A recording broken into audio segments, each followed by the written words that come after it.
Hi, my name is Scott. I want to share a story with you about my father in law, his journey through the medical system, and an epic breakdown in communication. First, a little history about my father in law. Richard served in the Army Corps of Engineers. He retired as a lieutenant with the fire department and was affectionately known as Grandpa Tractor by his three grandkids. Sadly, Richard was not the healthiest guy. He liked to have fun and, as a result, had quite a medical history. He was a smoker with hypertension and vascular disease. He was also an alcoholic, which led to a hospitalization in 2013 due to an abscess on his liver. Honestly, we thought we were going to lose him then, but he fought his way back.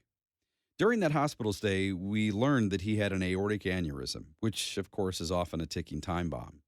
And it wasn't until 2016 that doctors indicated he needed surgical intervention. While my wife knew the discussions had been ongoing with the vascular surgeon, she wasn't convinced that my father in law shared his history of alcoholism and liver disease. Leading up to Richard's surgery, my wife asked for permission to speak with the surgeon. He approved as she was his durable power of attorney and healthcare surrogate. My wife's a nurse, and she had serious concerns that his surgeon may not have a full disclosure of his medical history and had questions about potential risks and alternate options. She made a number of calls trying to reach the surgeon before leaving for West Virginia. Unfortunately, she never received a call back. She arrived a few days before his surgery, and the night before Richard was going under the knife, I still remember our conversation. My wife shared that she was both frustrated and concerned that she had still not talked to her dad's surgeon. The morning of surgery was more of the same. Her last opportunity to talk to the surgeon was in the preoperative holding area where she met with the anesthesiologist. When the gurney started to roll away, she grabbed it and said, "Hey, wait, where's the surgeon? I need to talk to him." The anesthesiologist shrugged and replied, "Oh, he already scrubbed in. He's waiting for us in the operating room." She never did talk to the surgeon, and they proceeded with the surgery.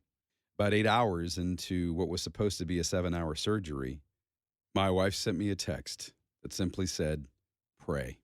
Just pray." I asked what was wrong, and she replied, "I haven't said anything, not a word. I just know something's wrong." Another 2 hours went by before I got another text. This time it read, "It's not good. He isn't going to make it." I later learned that a resident finally came out to talk to my wife after 10 hours of surgery to tell her that he didn't know what was happening.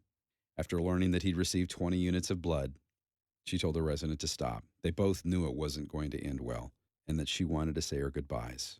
My wife sat there alone for another 2 hours before the surgeon finally emerged from the OR.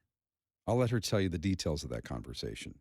Many of you know her, as she's the manager of the PACU at South Sacramento Kaiser, Melissa Smith. This photo was her dad's first selfie, and sadly, his last.